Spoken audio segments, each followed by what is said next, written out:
the Eddie-torial podcast. They all adore him. They think he's a righteous dude. All right. We've got news today from the border, and I want to share with you an interview with Department of Homeland Security Secretary Mayorkas. He was asked the question, what should we do with the 12 million undocumented aliens in the United States? And I think that number is incredibly low. The got-away number would lead us to believe that it's much higher than 12 million. But regardless, a large number, and especially since the Biden administration, at least 5 million since the Biden administration has come into office. But he's asked, what should we do with these? And I want to play this for you, and I'm going to try to let this play without getting frustrated and interrupting this. So here it is. The answer is quite clear and quite straightforward, and we've been waiting for it for about 30 years. And that is to fix a system that everyone agrees is fundamentally broken, and we need congressional action, both for the lawful pathways that really need to be more robust in statute, and for the 12 million people who are here in the United States who have been contributing so fundamentally to our country's well-being. They're our neighbors, our friends, our fellow congregants. They provide our frontline workers. We need to do something, and I am hopeful and remain hopeful that Congress will do it. The president, on his first day in office. Okay, he's hopeful that Congress will act. First, we need to understand, I want to take us back to my time in the Arizona border, where a deputy shared with me that there's 20 to 30% of the people who are coming across the border have jihad on their mind. They believe that America is the big Satan, and when they get pressed and are frustrated, they start saying Allah Akbar and saying death to America. This is what the deputies are saying, and they're estimating that's 20 to 30% of, now let's put the numbers to this, the 12 million, let's just round that up to 15 million, 30%, now I'm going on a high end here, 30%, let's just call it 4 million people that are coming in that are enemies of the United States. And we are aiding and abetting the enemy of the United States through the DHS policies, aiding and abetting by giving them safe passage, by giving them food, board, housing, and transportation. This is ridiculous. This is treason. These are treasonous acts of sedition. So I guarantee you with Mayorkas, and I want to say this to Mayorkas and to everybody that's listening, when I'm in Congress, I will act, and I will act to impeach leadership like this and prosecute those who are guilty of treason. These are treasonous acts of sedition to aid and abet our enemies that are coming into this country.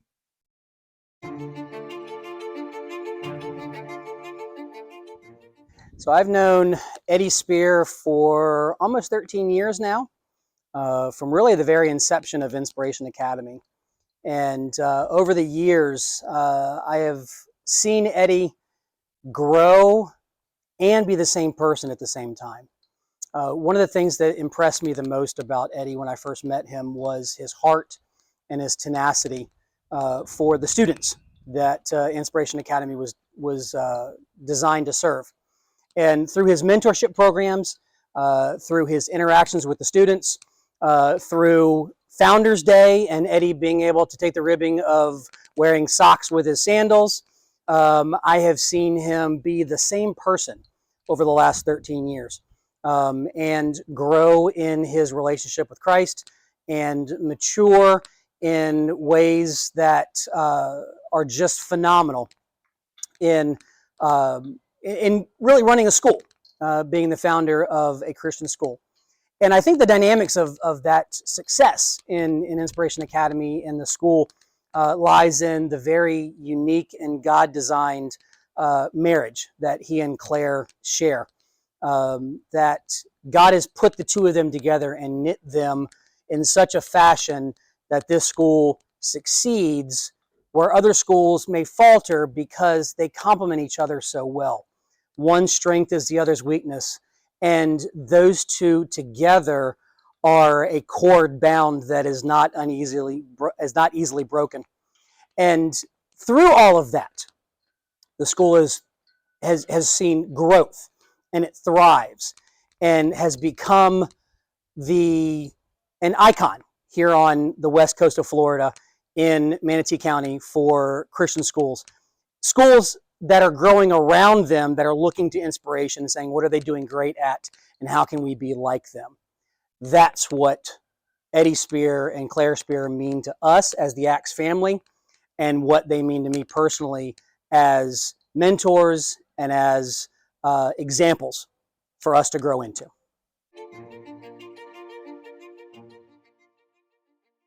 All right. I hope everybody had a wonderful Thanksgiving. We're back, hitting the ground running, and first day back here at the school. And I'm here with my friend Steve Lindquist, and we've been friends for close to 10 years. Almost 10 years, yeah. Wow, it's been a long time. Yep. Steve has helped us out tremendously here at the school from the very beginning, and he's been he's the COO of Association of Christian Teachers in Schools, otherwise known as ACTS, and sometimes I completely forget what it stands for. It's just it's just the head of ACTS, Steve Lindquist, Yep. our friend, consultant, counselor, and head of ACTS that has helped us through all kinds of challenges and shared the highest highs and the lowest lows.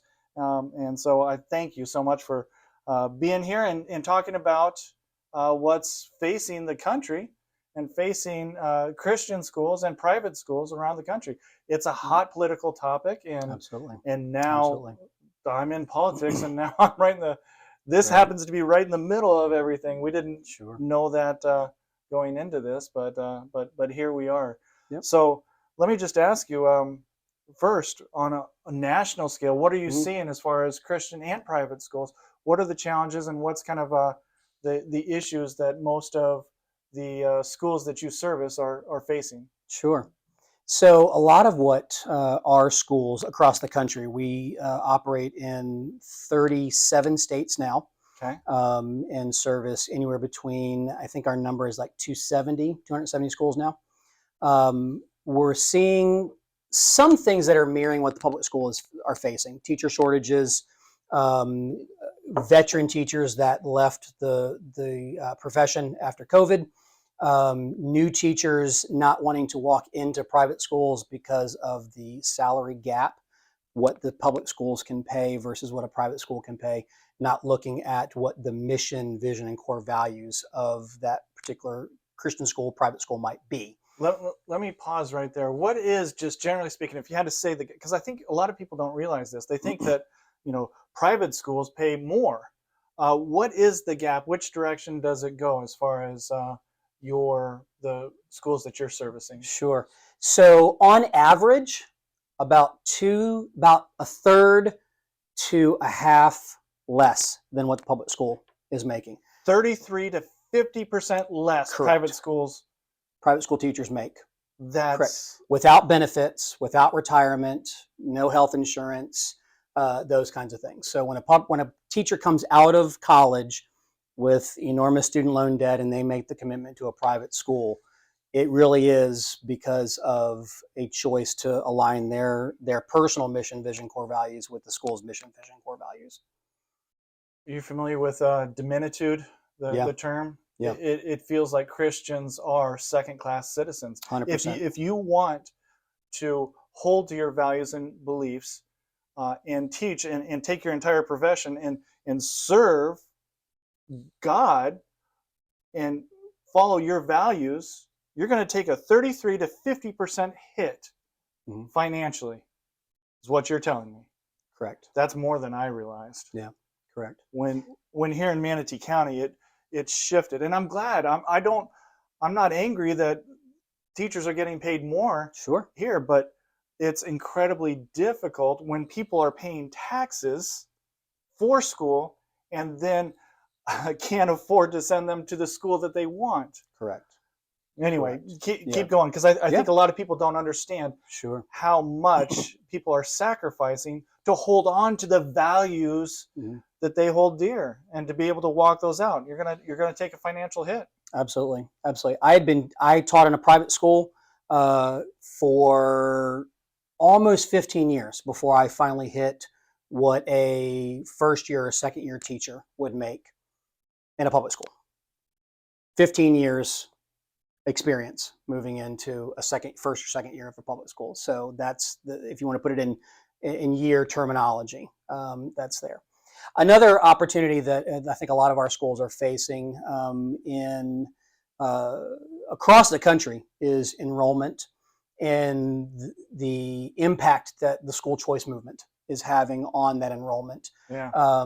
Students that are coming into the schools with these vouchers, with these scholarship documents saying, okay, I want to come to your school, help me come to your school. And then looking at the greater scholarship organization as a whole, what is the scholarship that's been given, the legislation, how it's written, and how does all of that play into, again, going back to the mission, vision, core values of that particular school, whether it be sectarian or non-sectarian, and what I would call intrusion into their daily operational conversations.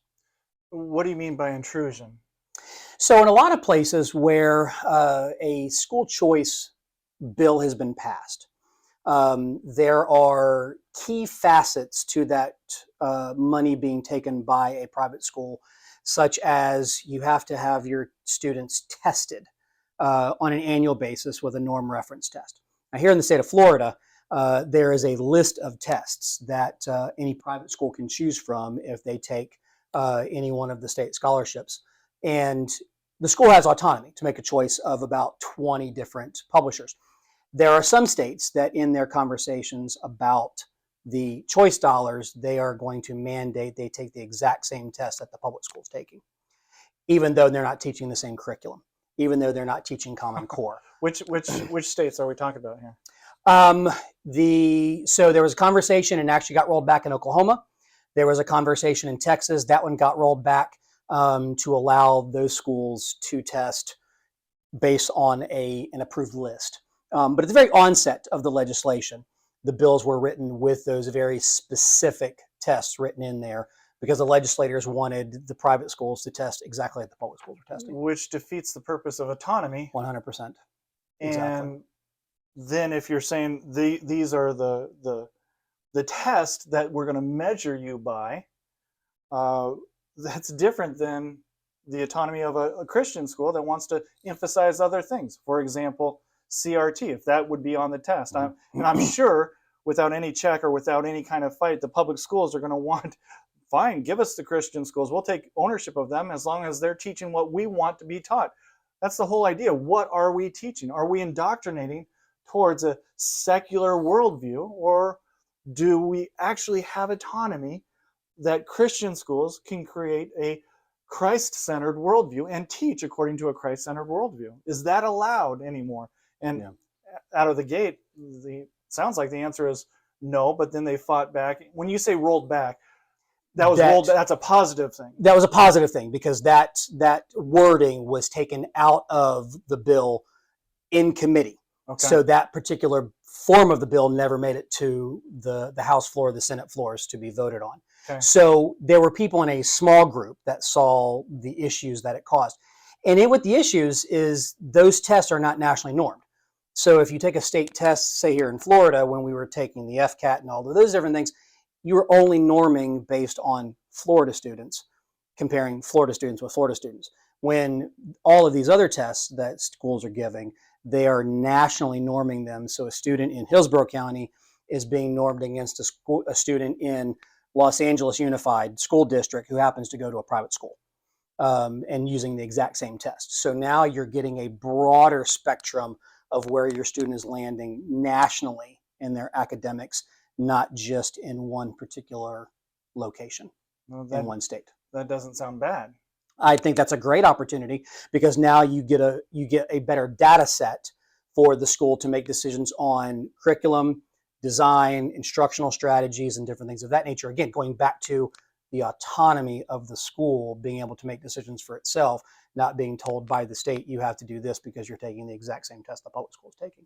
Yeah. And the public school students aren't doing well on it either. Yeah. And so why would the state make the private schools take a test that the public school students can't score well on anyway. Yeah, let me share with you something that we've seen here and get your thoughts on it, especially now that we have HB1 here in Florida has law. We've found a lot of students that are coming, and we look at their transcripts, they're getting A's, it looks like a great student. We test them before we bring them in, and they're reading like, for example, we had a junior, and he was reading at a 3rd grade level. He couldn't pass, and yet he was getting straight A's in all these schools. In all these classes as we look at his transcript. Your thoughts there, comments and or thoughts as we see the results of, just pushing the problem to the next grade, pushing the problem to the next grade, to the next school. And these students are graduating that are functionally illiterate. Correct. And then they come to our school for whatever reason, because they heard good things, or perhaps they're an athlete, and then we find ourselves in a horrible situation saying, no, we can't take you. We'd have to put you back at the 6th grade. Right. Anyway, your thoughts on that? So that a lot of public schools would say that's a COVID issue. Well, when you're in high school level, it's not a COVID issue. That is somebody socially promoting you, through your grade levels, because the student is larger in stature than the rest of the class. So you just kind of move them along because they just need to be in a different classroom. I was recently talking with a school that had enrolled a 17-year-old into high school, and when they tested in at a freshman level based on their abilities. And the mother very gratefully was on board with that student being a freshman. But now, at the age of 18, when that child turns 18, like my daughter just did, he doesn't really have to be in school any longer if he doesn't want to be. He can walk out and nobody can say anything different about it. And so now, if those are the issues that we're promoting, and so now we're going to promote not only a functionally illiterate society, but a society that says at the age of 18, if they're not finished with school, I'm just going to forget about it. I'm going to go get a job at wherever, making a minimum wage, and I'll have the government do whatever they want to do for me because that's what's supposed to happen. Well, that's counterproductive to every mission, vision, and core values of every Christian school that wants to impact students for now and for eternity. For now, it's giving them the life skills and the academics to have them be successful citizens in whatever sphere they choose. Not every student's going to go to college. That's understandable. But having them be functionally literate when they go into the workforce, so if they go on to be a mechanic, that they can read job descriptions and work orders and know what they're doing. Yep. They can read manifest and shipping labels and all of those different kinds of things. So gone are the days where we're going to push students onto that college level, and if they don't meet, then you find a lower school to send them to. No, this is a broader spectrum issue. And so it's not it's all over the country. It's all over the country. And I think there are parents that are seeking answers because the government schools, as a friend of mine started calling them, doesn't call them public schools, he calls them government schools. That's fine. I did the same thing. Yeah. We must have the same friend. Yeah. And so started calling them government schools. He said the government schools don't want a literate society. That's exactly right. They want a society that is dependent on them to give what they think they need because somebody has told them what they need. A culture and a generation of critical thinkers is not what our nation wants right now. You sound like a conspiracy theorist. It's odd when all of your conspiracy theories come true. So it is what it is. It's just good to have friends. Yeah. That I'm not the only one. You're not the only one. Yeah. You're not the only one. It is intentional to diminish and hold people back from learning more, from growing, from being educated, because then you eliminate the need for the nanny state. We don't need the government. That's American. Those are American values. Right. Individual responsibility, equality of opportunities, not equality of outcomes. And that is what is this culture war is all about. Correct.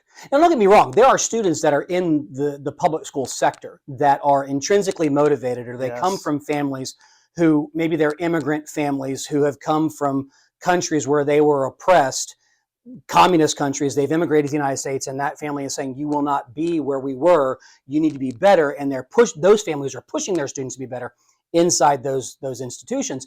So there are students that are performing well, but I would say they're in the minority of students. The vast majority of the students are there just to pass along and move to the next phase of their lives. Yeah, and it's not the individuals. It's not the teachers specifically. It's not even the administrators specifically. It's the systems. Correct. And that's why I love saying that we need to fund students and not systems. Correct.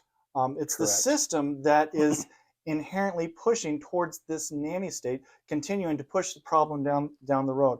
But now that we're funding students in Florida, correct, and not systems, the fight's not over. And we talked about this a little bit. Can you tell me the concerns here in Florida? So one of the things that, growing up, my mother and my father always told me, be careful what you wish for, because you just might get it. And you don't know all of the outcomes, and you don't know all of the ramifications that could happen when you ask for X, whatever it is. Yeah. I remember very early on at a young age, I asked for a dog, but then didn't realize all of the responsibility that comes with owning a dog, when the dog can't take care of itself. You need to take care of it. So it became a drudgery and a chore. I love my dog, but it was work as an 8-year-old. And I began to understand, be careful what you wish for, because you just might get it. And so HB1 passes, Governor DeSantis signs it. We have almost universal school choice in the state of Florida. Every student that wants to go to a private school, every parent that wants to have true school choice, if they choose to send their child to a public school, they choose to send their child into a private school, a charter school, or they choose to homeschool, they can do that now. The question always becomes, what's next? Yeah. Because now you're going to have legislators who want to measure the dollars. And you can't measure the dollars with human interaction, although you and I know that, because we've walked the halls of schools and we see the impact that those dollars are making by putting them in schools that care about the student on what the world would call on a social emotional level. Christian schools have been doing that for 100 years. That's the new buzzword in public education. We've been doing it for years. They can't measure that, so they need to measure it on something else. They want to measure on academics. They want to measure it on graduation rates, all of these different kinds of things.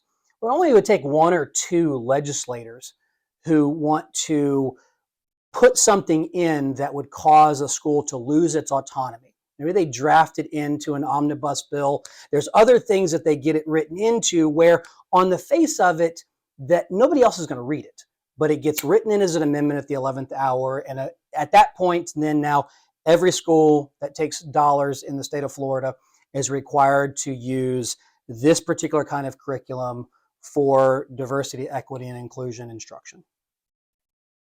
But nobody really paid attention to that going in. So that's one way of be careful what you ask for, you might get it, because somebody's going to weave something in that they're assuming nobody's going to really be paying attention to, because omnibus bills are about that big when they're on paper, right? They're huge, they're enormous, not everybody's going to read everything. Or you have intrusion by rule. Right now, we have a Commissioner of Education, Manny Diaz, who is pro-school choice, right? That position is appointed by the governor. Yeah. If the governor's mansion flips in political party, that office flips, most likely, in political party as well. Yeah. The Commissioner of Education is the one who drives the Department of Education in the state of Florida. They can promulgate rules that are not approved by the Florida legislature. So they could then in turn have their conversations, their thoughts, their feelings, their will be written into rule, into code, but it's not in legislative code. And now, in order to take the dollars, you have to follow all of these rules. You cannot use a Christian publisher. You cannot use chapel during your school day. You cannot you can't have Bible class. All of these different things could be in one election. Maybe HB1 doesn't get undone, but it gets unwound by rule in one election. So ensuring that there are safeguards in place to allow schools to be autonomous in their Yeah. choice of curriculum, in their choice of design, in their choice of staffing. That's another conversation that we could have that probably take us a whole nother podcast Yeah. on the hiring practices of private schools. And that could be in jeopardy as well. That's scary. Very scary. That's scary. Be careful what you ask for. What would you say as a hopeful message to counter that? What should people do as they're watching this? What should people do?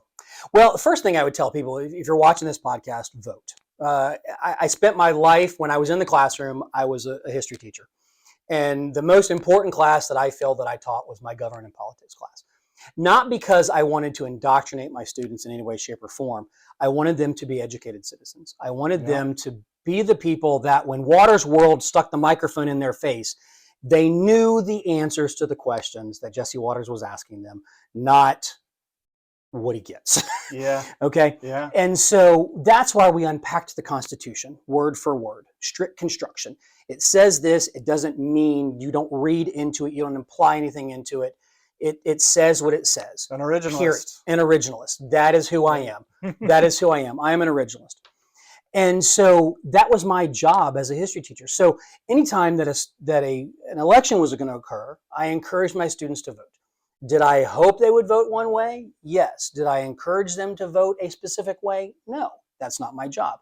My job was to say, inform yourselves, make the best informed decision you possibly can based on these ideals, not following the lemmings. Yeah. Not following the masses. When did you teach history? I started my teaching career in 1995. When's the last time you taught history? 2015 was the end of my teaching career. See, I think I was teaching in 2017, and I was teaching government and history. Yeah. And I felt like, before I'd grown up in this mindset of just teach civics and let the politics fall where they may. Right now, you've got politics that are directly fighting against Western civics, Western values. Correct. I couldn't. I had to weigh in on this. I said, no, this is anti-American. This is against the Constitution.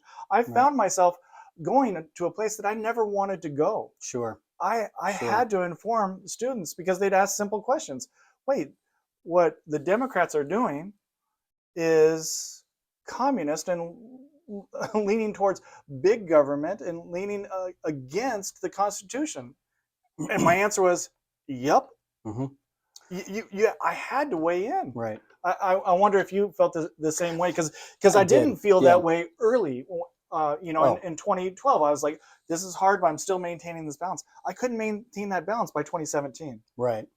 So towards the end of my teaching career, right, I still feel like I teach. I just teach adults now, not students. Yeah. I took a playbook out of my cousin's career. I had a cousin who was a Secret Service agent, was presidential detail.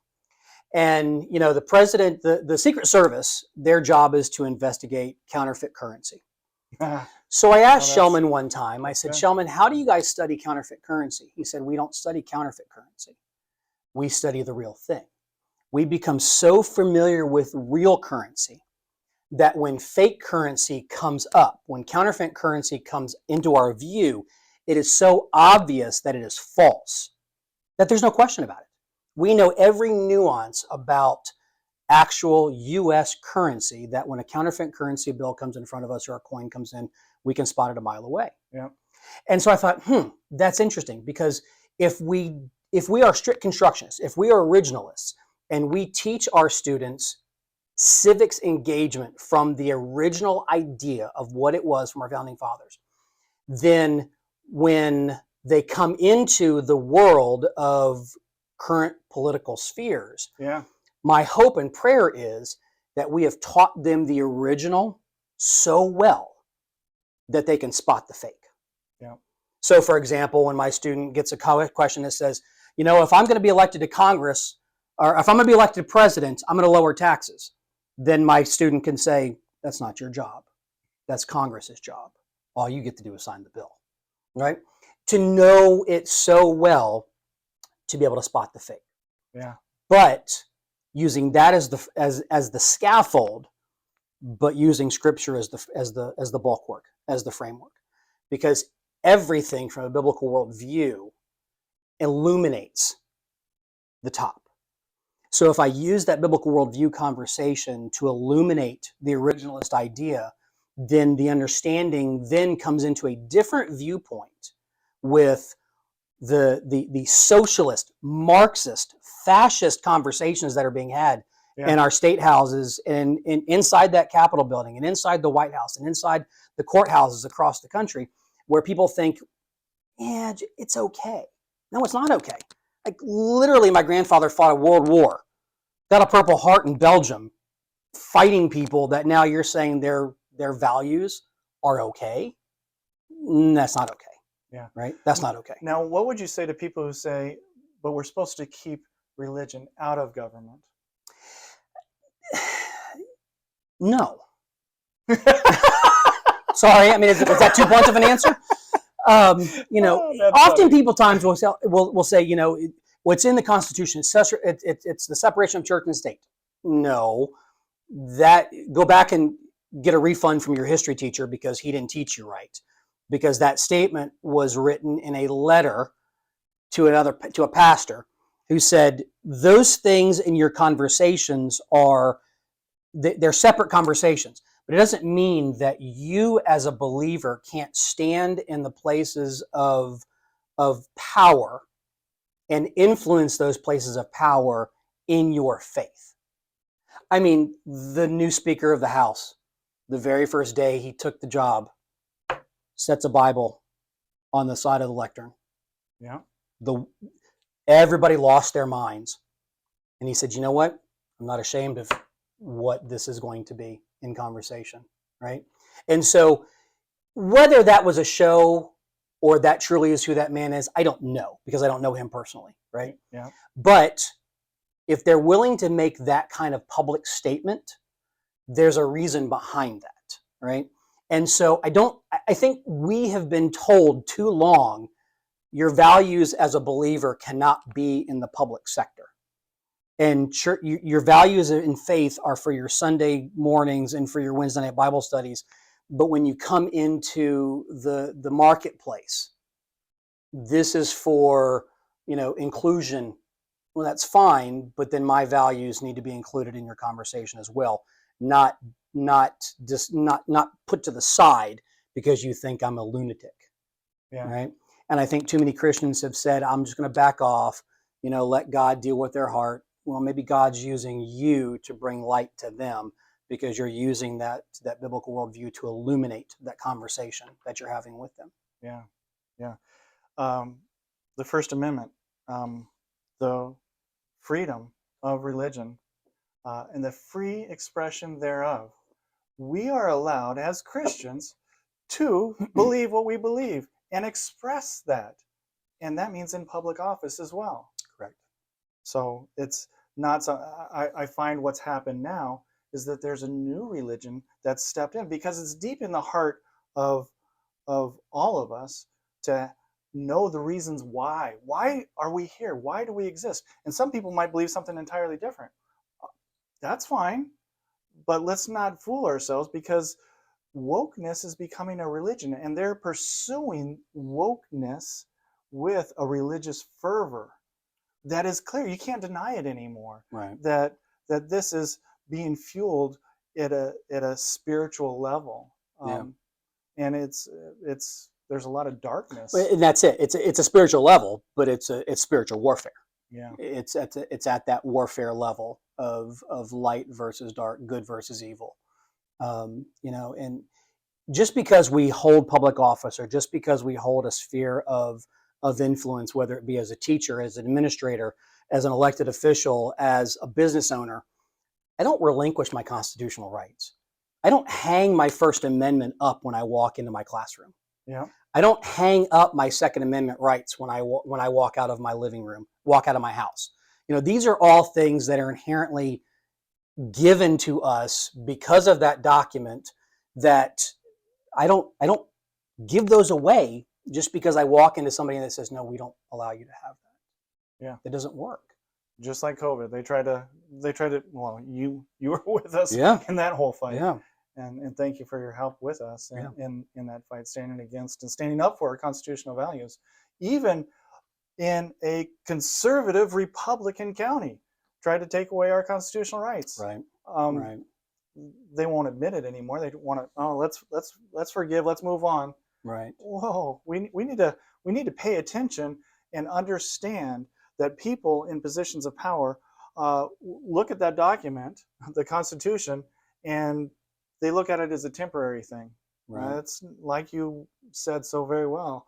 It's not temporary. This isn't something that we hang up when we step into public office, when we step into our jobs, or when we walk out of our house. No, these are the freedoms that were given to us in this beautiful, amazing country. And I love this country, and I thank God for this country. And it still is a constitutional republic of democratically elected officials. Absolutely. Absolutely. That was one of the. I said our students had to answer that question. If they answered that question incorrectly, that they would fail the class. They need to understand the Constitution, and it's a constitutional republic of democratically elected officials. Absolutely. It's not a democracy. Democracy is two wolves and a sheep deciding what's for dinner.